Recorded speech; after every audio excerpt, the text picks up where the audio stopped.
What happens when the spotlight fades and the real battles begin behind closed doors? Jenette Goldstein was once a recognizable face in Hollywood, known for powerful on-screen performances that left audiences wanting more. But while the cameras were rolling, a very different story was unfolding off-screen. A dangerous drive under the influence of cocaine, a secret substance that was slowly eating away at everything she had built, a career that began to crumble from the inside out, and worst of all, a heartbreaking custody battle over her own daughter. So what really pushed Jenette Goldstein to walk away from it all? Today, at 66 years old, she's finally ready to tell the truth. And trust us, this is a story you won't want to miss.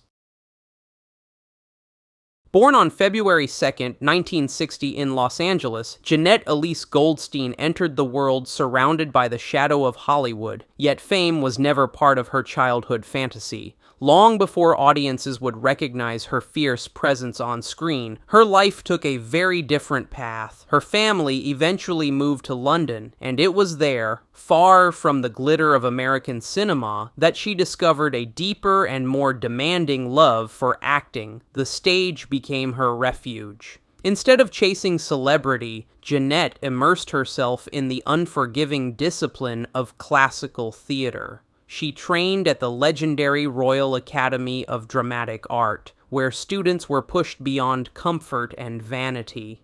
Days were filled with Shakespeare, Chekhov, and Shaw, not red carpets or magazine covers. It was a world that demanded emotional honesty and resilience, and Jenette quietly built both. While many young actors dreamed of becoming stars, she focused on becoming believable, the kind of performer who could disappear completely into a role.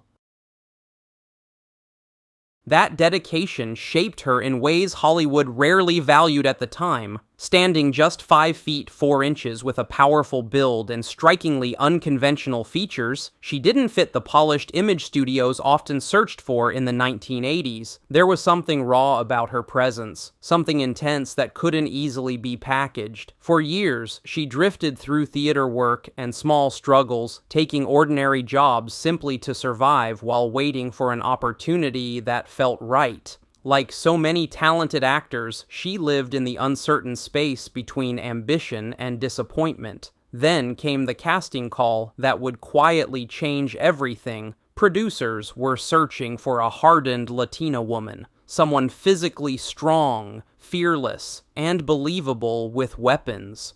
Jenette wasn't Latina, but she carried the toughness they were looking for. She transformed herself without hesitation, cutting her hair short, training relentlessly, and walking into the audition with grit instead of glamour. At the time, she had no idea that this strange opportunity would lead her toward one of the most unforgettable roles in science fiction history.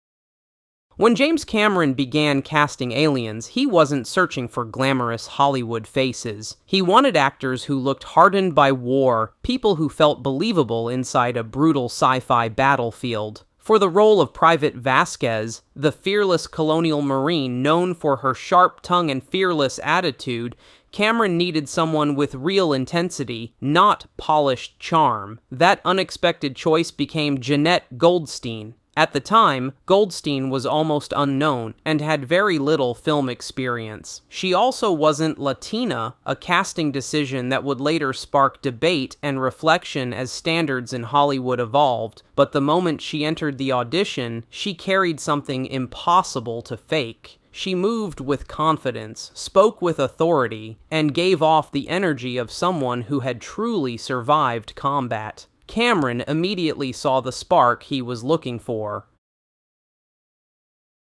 Still, earning the role meant transforming herself completely. Goldstein trained relentlessly, building strength and endurance so she could stand beside cast members like Mark Rolston and Al Matthews. She learned military weapons handling, rehearsed combat scenes endlessly, and cut her hair into the now iconic military style that made Vasquez unforgettable. Some parts of that transformation later became bittersweet memories. To fit the role, she wore dark contact lenses and makeup to alter her appearance. Decisions she would later reflect on with honesty, recognizing how differently Hollywood approaches representation today. Looking back, there's a quiet sadness in how normal those choices once seemed in the industry. The filming of Aliens was physically exhausting. Long days inside heavy gear, intense action scenes, and repeated rehearsals pushed the cast to their limits. Goldstein often carried equipment weighing over 75 pounds while filming difficult sequences again and again,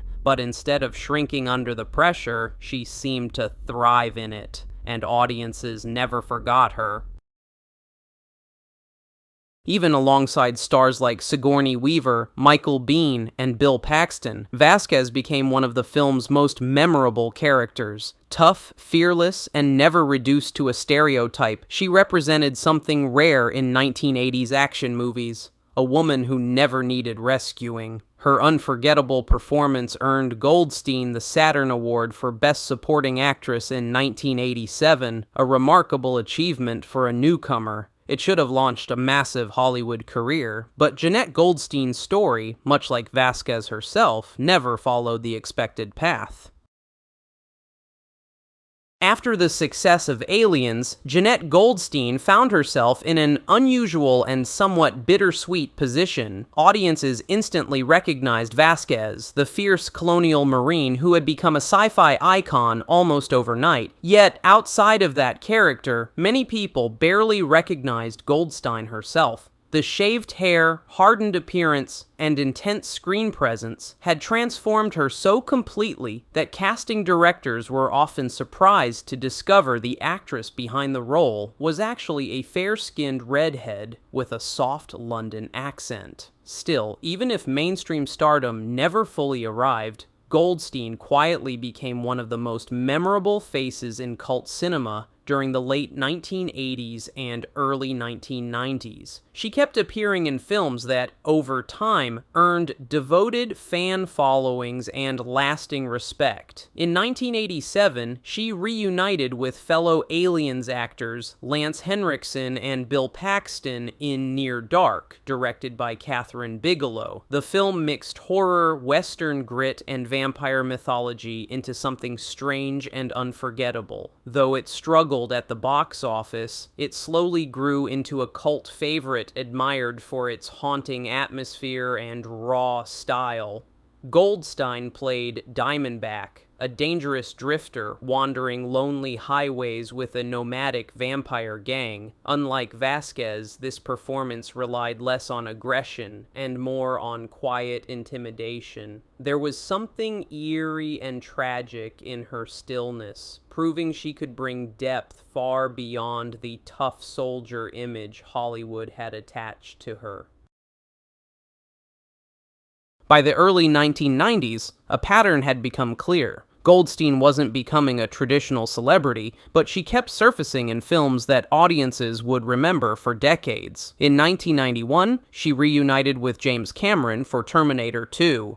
Judgment Day. Though her appearances were brief, they left a lasting impression. Most viewers remember her as Janelle Voight, John Connor's foster mother, or rather, the terrifying T-1000 impersonating her during the film's chilling kitchen sequence. Calm, emotionless, and deeply unsettling, Goldstein turned only a few minutes of screen time into something unforgettable. She even appeared earlier in the movie, in a tiny cameo, at a biker bar, a quick hidden moment that longtime fans still enjoy spotting. That same year, she showed up in Don't Tell Mom, the Babysitter's Dead, playing yet another stern, no-nonsense authority figure. Even in comedy, Hollywood seemed unable to separate her from the tough persona that had made her famous. It was as though Vasquez never truly left her behind. In 1994, Jenette Goldstein briefly entered the world of Star Trek Generations, appearing as a bridge officer aboard the Enterprise B during the film's chaotic opening moments. It was another small role, yet Goldstein had a rare ability to make even the briefest appearances feel grounded and memorable. She never needed long speeches to command attention. A few years later came one of her most emotionally devastating performances in Titanic, directed once again by James Cameron. In only a short scene, she portrayed an Irish mother, calmly putting her children to bed as the doomed ship slowly sank around them. The moment was quiet, almost gentle, but deeply heartbreaking.